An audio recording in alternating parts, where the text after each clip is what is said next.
So thank you, first off, to Lou for that warm introduction, and more importantly, just for this opportunity to be with you tonight in a room filled with so many fellow alumni and parents and friends of this great university that I have been honored to call my home for half of my life. Of course, in retrospect, it is amazing that this place remains my home. Was Notre Dame the logical place for me? On paper, it made no sense. But as I remind my students, when we are quiet enough and humble enough to hear the soft whisper of where our path should lead, and then are courageous enough to follow it, that indeed is when we discover our true home. And for me, this path, this beginning, was completely unexpected. I was a hardworking but underprepared valedictorian from a rough inner-city high school south of Chicago. I was raised by a single mother. We had no college graduates in my family. No clue of how to select a university, what to look for, or how to even apply. I laugh at how accidental my arrival at Notre Dame truly was. Founded on the encouragement of my grandfather, a no-nonsense veteran and a steel mill worker who believed that good, smart Catholic girls get to Notre Dame someday.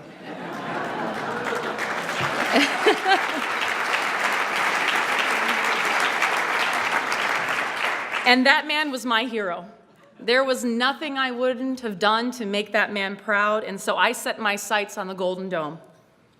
And soon guidance counselors who learned of my interest in engineering and also knew of my family's limited financial capacity swiftly tried to redirect my path toward Purdue, touting, no offense, but touting a full ride. I had a full ride at one of the nation's top engineering schools, where I had already spent 2 summers in preparatory training. But I was ready to trade all of that in for a stack of student loans from a respectable but surely not elite engineering school. I imagine my heart knew that I was meant to be a different breed of engineer. And in the process of making that decision, I had heard it all. You won't get into Notre Dame. And then that letter came. And then your mother could never afford Notre Dame. And the financial aid package arrived. And then they would say, well, you just don't belong at Notre Dame. But my heart, it knew different. It knew where I belonged. It knew that my path and my calling and my purpose was to begin here. It was to begin at Notre Dame. But the forces that would try to distract us, they're very persistent. They questioned me at every turn whether I should continue my graduate education at Notre Dame or even forego offers to take a faculty position at a higher-ranked university in engineering. But what defied logic, that made perfect sense to my wise heart, which understood that Notre Dame was always meant to be not just my beginning as a student, but a beginning of my life's work. And I'm sure it was the same for many of you. And because I chose to listen to my heart, I discovered this home, a true beginning in every sense of the word. Now, admittedly, my expectations of Notre Dame, perhaps, like some of you, were somewhat selfish and naive. I thought it would just transform me into a better qualified job candidate, and I would just go back to Chicago and design those skyscrapers I always admired as a child. But oh, this place, it sure did transform me. Little did I know, the transformation was actually never meant for me at all.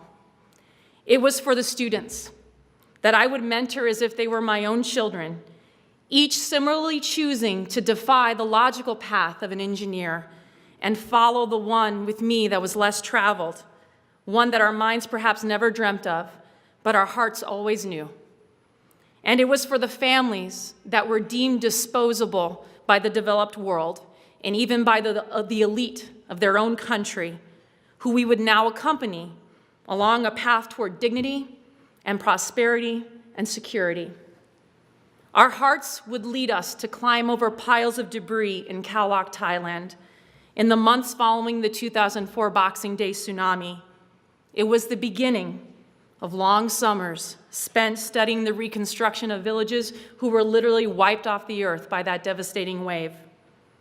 More important than the research it inspired, it was the beginning of over 24 new careers for our students who now were called to new paths, careers in international development and community resilience and public policy.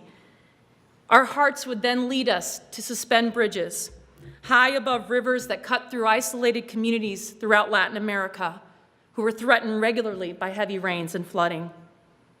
I still remember one Nicaraguan man who had quite literally lost his life in a raging flood in the very river we were suspended above. He was revived miraculously hours later. They called him the risen man. And now he was working alongside us on that bridge you just saw in the video to protect his infant son from the same fate that almost took his life. These kinds of stories are what inspire NDC'd, Notre Dame students empowering through engineering development, who have built 6 bridges in 6 years in 3 countries through the efforts of 40 undergraduate students who have worked cooperatively with the communities that they serve. These bridges were beginnings of access to healthcare and marketplaces and education for communities who had been isolated and forgotten by their own country. And it was the beginning of new paths for our students and nonprofits, now committed to similar journeys of accompaniment throughout Africa and the Americas. And then our hearts would lead us to the rubble-lined streets of Legon, Haiti, in the weeks after the 2010 earthquake, only to feel the helplessness of unprecedented devastation carried in the expectant eyes of children huddled under tarps all along the road. I still remember that beginning, the beginning of what has become now my life's most profound journey. I was sitting on the rooftop of the Notre Dame Haiti program, our residence there in Legon, and I was just sitting out looking at this sea of tents that was just outside the walls of the property. And I remember gazing at them that night and watching the candles that were flickering in those tents one by one extinguishing as those exhausted refugees were drifting off to sleep. But sleep eluded me. I was too frustrated and desperate to find a solution to a problem that stole the lives of 300,000 people in seconds and left another million homeless. So my mind concocted this wild plan. I was quitting my job, and I was taking my son, and we were moving down to Haiti. And then my dear colleague on that night, on that rooftop, reminded me of all those past beginnings. He reminded me that I could have a more profound effect on that nation all the way up here in South Bend, Indiana, as a professor at Notre Dame than I ever could as the leader of yet another charity in a country that was already plagued by them. And in my heart, I knew he was right. It was another beginning for us, the founding of Engineering to Empower, a beacon for students who would fight for the faceless and the voiceless families displaced in that earthquake in Haiti, families that they would never meet themselves. Their work now is a beginning. It's the beginning of new paths to safe and affordable housing for the families who once lived in those tents we looked at over 4 years ago. Indeed, this is a place of beginnings.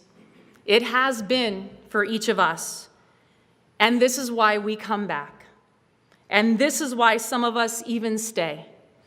And this is why we defy logic and decide we're going to become those crazy dreamers who believe that we, through this place, can be the beginning of real change in this world.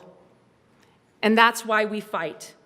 We fight for Notre Dame, to make sure that this place will remain the beginning for the many alumni who will follow us, those brave souls who are humble and quiet enough to hear those gentle whispers and follow their heart to this home. Thank you.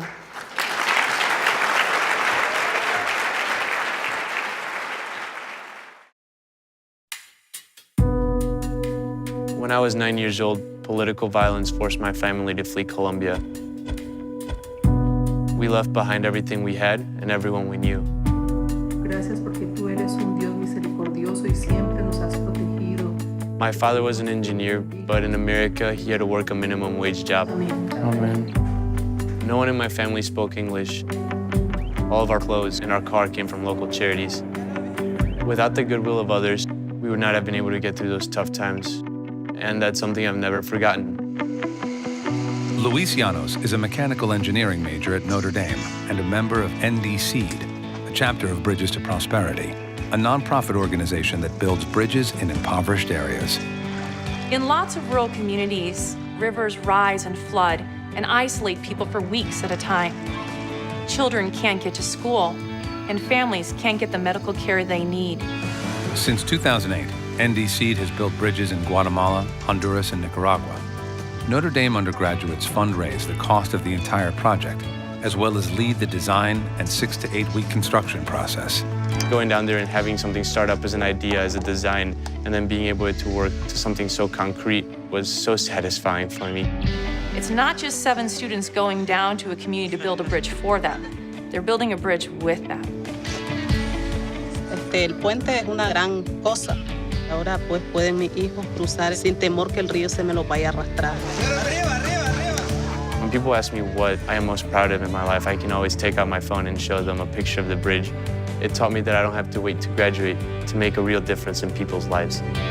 The University of Notre Dame asks, what would you fight for? Fighting to build bridges. We are the Fighting Irish.